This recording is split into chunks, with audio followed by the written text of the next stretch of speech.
अस्सलाम वालेकुम लिसनर्स, मैं हूं आपकी होस्ट नीलम और नीलम आपको अपने चैनल में वेलकम करती है। शुरू करते हैं आज की वीडियो अल्लाह का नाम लेकर, जो इंतहाई आली रुतबा और बहुत जलीलुल कदर हैं।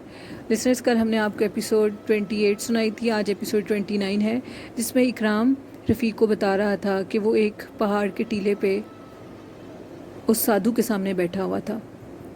अब इकराम का दोस्त जो कि हिंदू था वो तो वहाँ से भाग गया था। अब हुर्रियत चरण इकराम से कहने लगा कि तुम्हारा वो कमबख्त दोस्त कहाँ भाग गया है, लगता है उसके भाग ही ख़राब हैं। अब इकराम कब कपा रहा था, डर रहा था। इतने में साधु ने अपने पीछे खड़े हुए मुर्दे से कहा कि तुम दोबारा चिता में चले जाओ। वो चिता में दोबारा चला गया। ये सब कुछ बहुत खौफनाक था। अब वो साधु मुझसे पूछने लगा कि तुम क्या चाहते हो। मैंने कहा बहुत गरीब हूँ, चाहता हूँ कि 2 वक्त की रोटी तो आसानी से खा लूँ। माँ बाप तो मर चुके हैं, एक बहन है और मैं ही हूँ बस। मैं चाहता हूँ कि मेरे पास इतने पैसे आ जाएं कि मैं किसी से कुछ मांगूँ ना, और ना ही मुझे मजदूरी करनी पड़े। मुझे सिट्टे का नंबर चाहिए। जिस पे साधु ने कहा ठीक है, मैं तुम्हें सिट्टे का नंबर देता हूँ, 7 और 9 नंबर चुन लेना, लग जाएगा। अब मैं खुशी से झूम रहा था। यही कहा था तो साधु ने मुझे कहा अब तुम जा सकते हो। मैं वापस चला गया और दुकान पर गया। मैंने सिट्टे का नंबर लिया और मैंने 9 नंबर को चुना। मेरा नंबर लग चुका था। मुझे इतने पैसे मिले कि बयान से बाहर है। मैंने ज़िंदगी भर इतने पैसे नहीं देखे थे। मैं अल्लाह का शुक्र अदा कर रहा था कि शुक्र है मैं उधर से भागा नहीं। उस साधु ने मुझे ठीक नंबर बताया। अब मैं वो सारी दौलत लेकर अपनी बहन के पास चला गया। मेरी बहन कहने लगी भाई तुम इतने ज़्यादा पैसे कहाँ से लाए हो। मैंने कहा बस ये छोड़ो, जहाँ से भी लाया हूँ, अब ये देखो कि हमारे दिन कैसे फिरते हैं। मैं बहुत खुश हो गया। अब ये बात मेरे दोस्त को भी पता लग गई कि मेरा सिट्टे का नंबर निकल आया है और मुझे बहुत सा माल मिला है। मैंने अपनी बहन के साथ मिलकर कमरे में एक गड्ढा खोदा और पैसे वहाँ पर डुबा दिए और ज़रूरत के लिए कुछ पैसे निकाल लिए, और कुछ पैसे मैंने अपने दोस्त के लिए भी निकाल लिए जो मुझे उस साधु के पास लेकर गया था।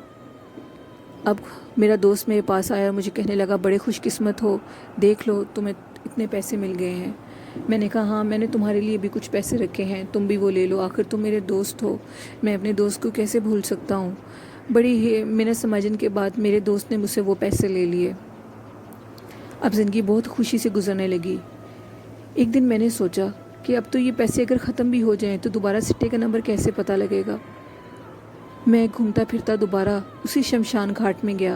क्या देखता हूँ कि मेरा दोस्त वहीं फिर रहा था और मुझे देखकर मुस्कुराया और शर्मिंदा लहजे में कहने लगा मैं भी उस साधु की तलाश में इधर आया था, लेकिन वो मुझे मिला ही नहीं। अब हम दोनों काफ़ी देर वहाँ बैठे रहे। सुबह से शाम होगी लेकिन साधु का कोई पता ना था। हम दोनों अपने घर वापस चले गए। हम बहुत खुशी से ज़िंदगी गुजारने लगे। जब भी पैसों की ज़रूरत पड़ती मैं गड्ढे को खोदता और पैसा निकाल लेता। मैं कह रहा था कि क्यों ना उस साधु का शुक्रिया अदा किया जाए, उसने मुझ पर बहुत एहसान किया है। लेकिन वो साधु तो शमशान घाट में मिलता ही नहीं कि एक दिन अचानक रात के 2 बजे दरवाज़े पे दस्तक हुई। मैंने जाकर दरवाज़ा खोला तो मेरी हैरत की इंतहा ख़त्म हो चुकी थी। दरवाज़े पे वही साधु खड़ा हुआ था। मैंने कहा आप तो भगवान हैं, आपने मेरे पर बहुत एहसान किया है। मैं आपको अल्लाह तो नहीं कह सकता, लेकिन आप भगवान हैं। आपने मेरा इतना बड़ा काम कर दिया जो मैं सोच नहीं सकता था। अंदर आइए, मैं आपकी सेवा करना चाहता हूँ, आपकी खिदमत करना चाहता हूँ। अब जैसे ही उस साधु ने अपना कदम इसके घर के अंदर रखा तो उसको एक ज़ोरदार झटका लगा। वो झटका इतना ज़ोरदार था कि साधु पीछे जाकर गिरा।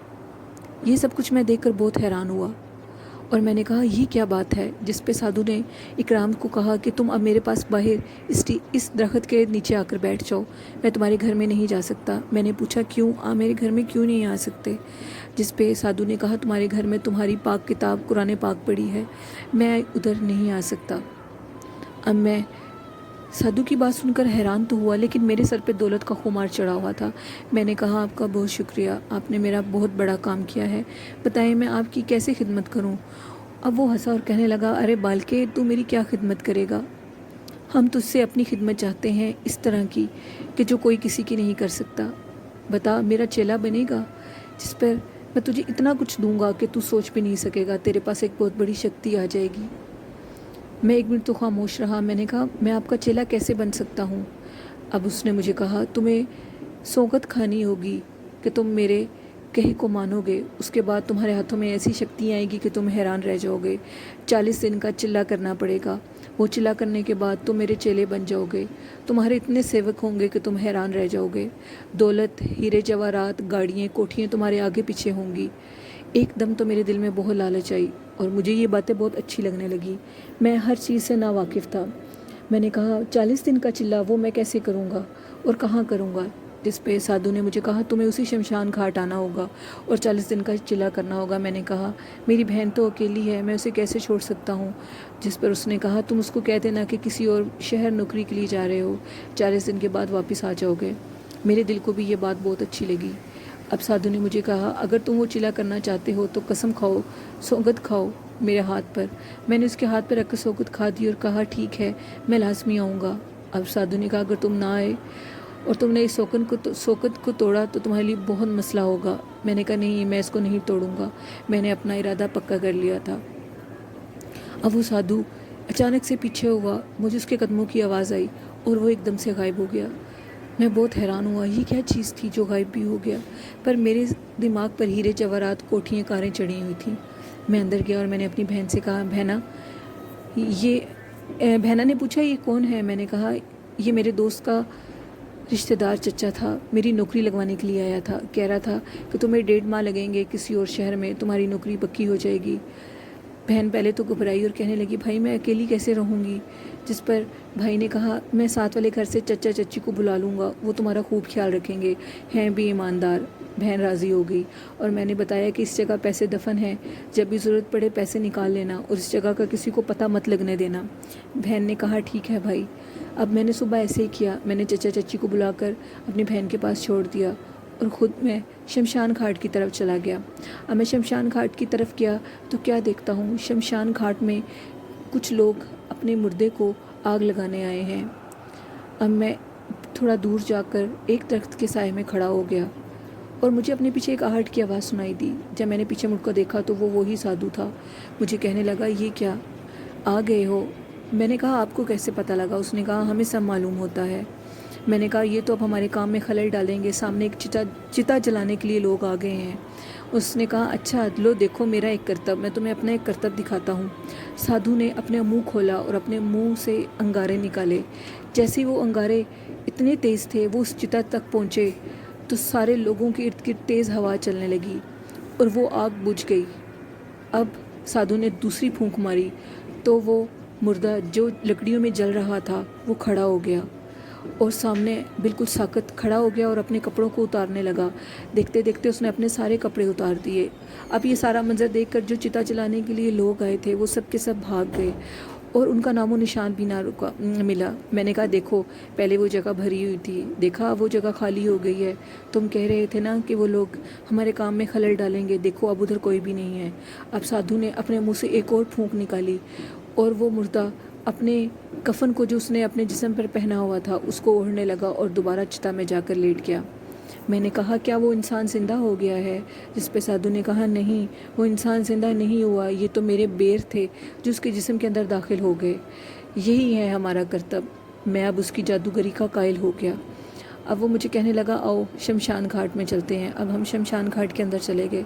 वो मेरे सामने आलती पालती मार कर बैठ गया एक पत्थर के ऊपर और मुझे कहने लगा तुम भी इसी तरह मेरे सामने बैठ जाओ। अब मैं भी उसके सामने बैठ गया। अब वो साधु मुझे कहने लगा कि तुम्हें हीरे जवाहरात, कार और कोठियाँ चाहिए। मैंने कहा हाँ बिल्कुल चाहिए। जिस पर उसने कहा तुम्हें मेरा सेवक बनना पड़ेगा, तुम्हें मेरा चेला बनना पड़ेगा। मैं उसकी हर बात को मान रहा था। मैं मुकम्मल तौर पर एक शैतानी कुव्वत के अंदर आ चुका था।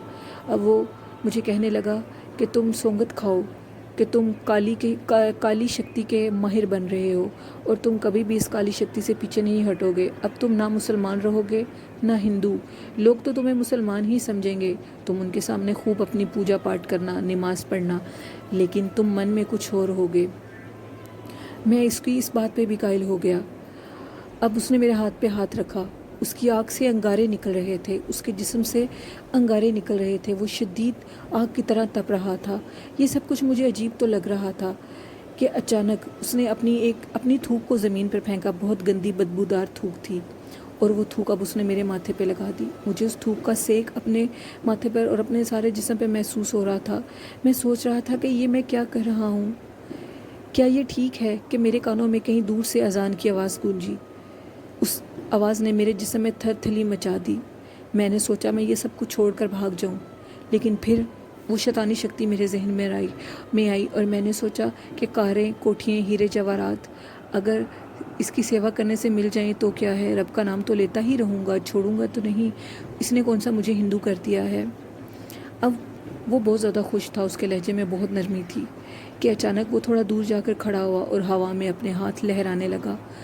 جیسے اس نے ہوا میں اپنے ہاتھ لہرائے، اس کے ہاتھ لہرانے کے بعد ایک گائے غائب سے اس کے سامنے کھڑی ہو گئی.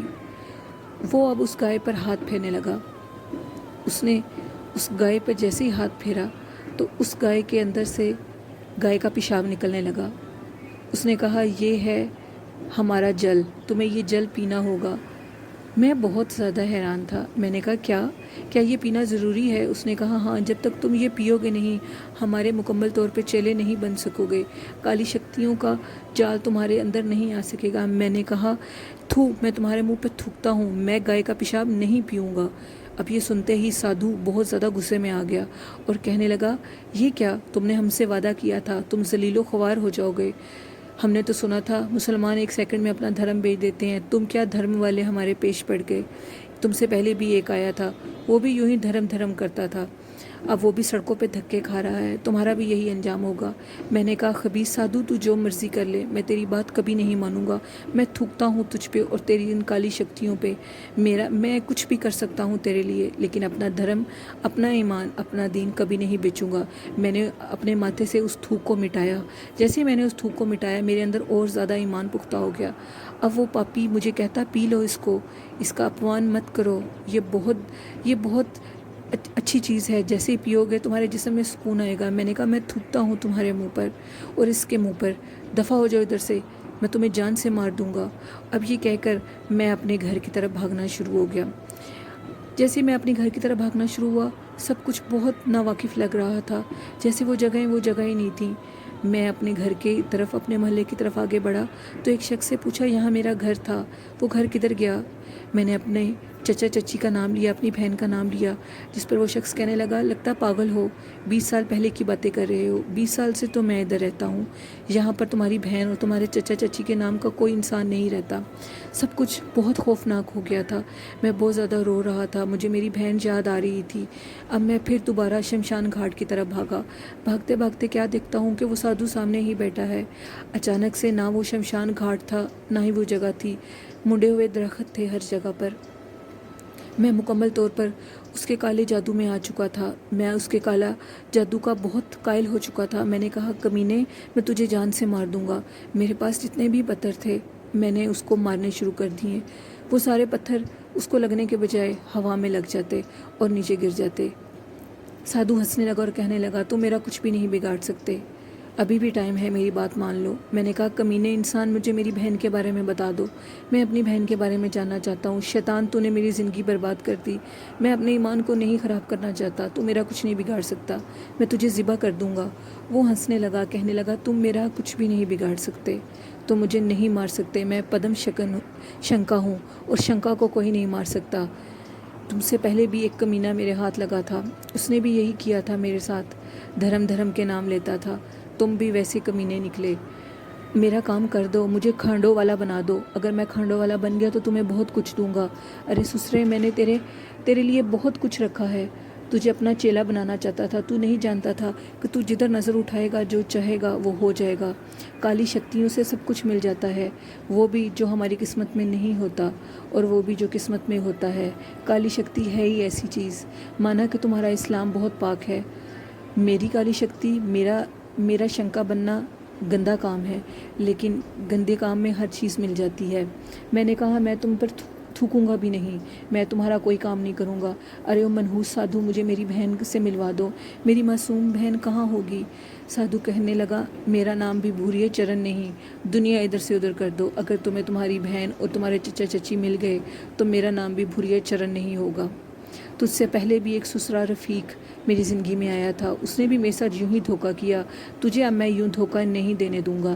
لے دیکھ میرا ایک اور کرتب، اب میں کیا دیکھتا ہوں کہ میرے سامنے میری بہن کھڑی ہے، وہی گھر ہے، وہی محلہ ہے۔ سادھو میرے سامنے میرے گھر کے اندر داخل ہو گیا ہے، اس نے میری بہن کو بالوں سے پکڑا اور اس کی زبان کاٹ دی۔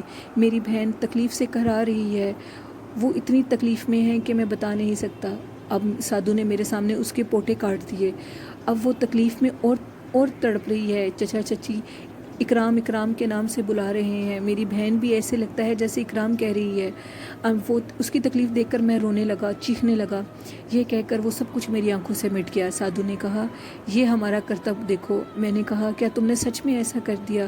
اس نے کہا، میں یہ تمہیں نہیں بتا سکتا سچ کیا ہے اور جھوٹ کیا ہے۔ بتاؤ کہ ابھی بھی میری بات نہیں مانو گے؟ چلو میں تمہیں چھوٹ دیتا ہوں، تم اپنے دھرم پر رہو، میں تمہیں اپنا چیلا نہیں بناتا۔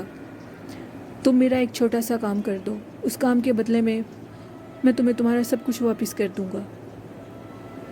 میں نے کہا، بتاؤ، کیونکہ اب میں اس کی بات کا قائل ہونا چاہتا تھا، میں اپنی بہن سے دور نہیں ہونا چاہتا تھا، میں اس کی تکلیف کو برداشت نہیں کر سکتا تھا۔ سادھو نے کہا، پیر پھگن کے دوارا ہمیں پہنچا دو۔ اس سے پہلے اس کمینے کو بھی یہی کہا تھا، وہ کمینہ بھی اپنی بات سے پلٹ گیا۔ مجھے پیر پھگن کے دوارا تک پہنچا دو۔ میں نے کہا، اتنے بڑے جادوگر ہو، خود نہیں جا سکتے؟ وہ کہنے لگا، نہیں میں نہیں جا سکتا، وہ پاک جگہ ہے، وہاں ہم جیسی گندی منحوس ارواحیں نہیں جا سکتی۔ میں نے کہا، کم بخت، میں بھی تجھے وہاں نہیں لے کے جاؤں گا، تو جو مرضی کر لے، اس کے علاوہ تو کوئی کام کہے گا تو میں کر دوں گا۔ اس نے کہا، ٹھیک ہے، تمہیں شاہ گڑھی جانا ہوگا، وہاں پہ شاہ صاحب کا دربار ہے، آگے کیا کرنا ہے وہ میں تجھے بعد میں بتاؤں گا۔ میں نے کہا، ٹھیک ہے، اگر میں یہ کام کروں تو کیا میرا دھرم تو نہیں جائے گا؟ اس نے کہا، نہیں، تیرا دھرم نہیں جائے گا، تو بس اس جگہ چلا جا۔ میں نے کہا، شاہ گڑھی تو یہاں سے بہت دور ہے، اور میں تو ان منڈے ہوئے سنسان درختوں کے نیچے کھڑا ہوا ہوں، میں کہاں جاؤں گا؟ اس نے کہا، لے، یہ کوئی مشکل بات ہے؟ اس نے مجھے ایک دھکا مارا زوردار۔ جیسے مجھے دھکا لگا، میں اپنے آپ کو گرتے گرتے سنبھالنے لگا، تو میں کیا دیکھتا ہوں کہ میرے ارد گرد صرف آبادی ہی آبادی ہے، اور وہ جگہ شاہ گڑھی ہے۔ اب سادھو میرے ساتھ کھڑا ہو گیا، اس نے کہا، اپنے جیب میں ہاتھ مارو، تجھے بھوک لگی ہوئی ہے۔ میری جیب میں پیسے تھے، میں نے ہاتھ مارا تو واقعی ہی میری جیب میں پیسے تھے۔ اس نے کہا، جاؤ، سامنے دکان ہے، کچھ کھا لو۔ اب میں کچھ کھا کر واپس آیا، اللہ کا شکر ادا کیا۔ وہ سادھو میرے ساتھ ساتھ چل رہا تھا اور مجھے کہہ رہا تھا، اب تجھے وہاں پہ جا کر ایک پتلا رکھنا ہوگا۔ میں نے کہا، وہ پتلا کیسا ہے، دکھاؤ مجھے۔ وہ کہنے لگا، اتنے جلد باز کیوں ہو رہے ہو، میں تمہیں دکھا دوں گا، اگر تو نے شاہ صاحب کے دوارا مجھے نہ پہنچایا تو میں تجھے جان سے مار دوں گا، میں تیرا بیڑا غرق کر دوں گا، تو کسی کو بھی منہ دکھانے کے قابل نہیں رہے گا۔ اور ہاں رفیق بھیا، وہاں پہ اس نے مجھے آپ کے بارے میں ساری تفصیلاً بتایا کہ وہ آپ کو پھگن صاحب کے دوارا پہنچانا چاہتا تھا۔ جس پہ رفیق نے کہا، تمہیں یہ کیسے پتہ لگا کہ میں ہی رفیق ہوں؟ اس نے کہا، اس کے پیچھے بھی ایک چھوٹی سی داستان ہے، وہ بھی میں آپ کو بتاتا ہوں۔ اس نے مجھے آپ کے بارے میں سب کچھ ہو بہو بتا دیا تھا، آپ کے ساتھ بھی یہی کچھ ہوا تھا۔ میں کسی قیمت پہ اپنا ایمان بیچنا نہیں چاہتا ہوں، نہ ہی اپنے دھرم کو بیچنا چاہتا ہوں، میرے اسلام میں میری جان ہے، بس یہی سب کچھ ہونا تھا۔ لسنرز، یہ تھی آج کے ایپیسوڈ 29۔ کل پتہ لگے گا کہ آگے کرام کا اس بھوریے چرن شیطان نے کیا حال کیا ہے، وہ کل کے ایپیسوڈ میں پتہ لگے گا۔ ابھی ناول کی 2 سے 3 ایپیسوڈز باقی ہیں، ناول کافی لمبا ہے اور روزوں کی وجہ سے میں زیادہ شیئر نہیں کر سکتی۔ انشاءاللہ جب یہ ناول ختم ہوگا تو ہم آپ کے ساتھ ریگولر سٹوریز شیئر کیا کریں گے۔ لسنرز، آپ کو یہ ناول کیسا لگ رہا ہے؟ اپنا فیڈ بیک ہمیں ضرور دیجیے گا، اور اپنی ہوسٹ نیلم کو دعاؤں میں یاد رکھیے گا۔ اسی کے ساتھ اپنی ہوسٹ نیلم کو اجازت دیجیے۔ اللہ حافظ، اللہ نگہبان۔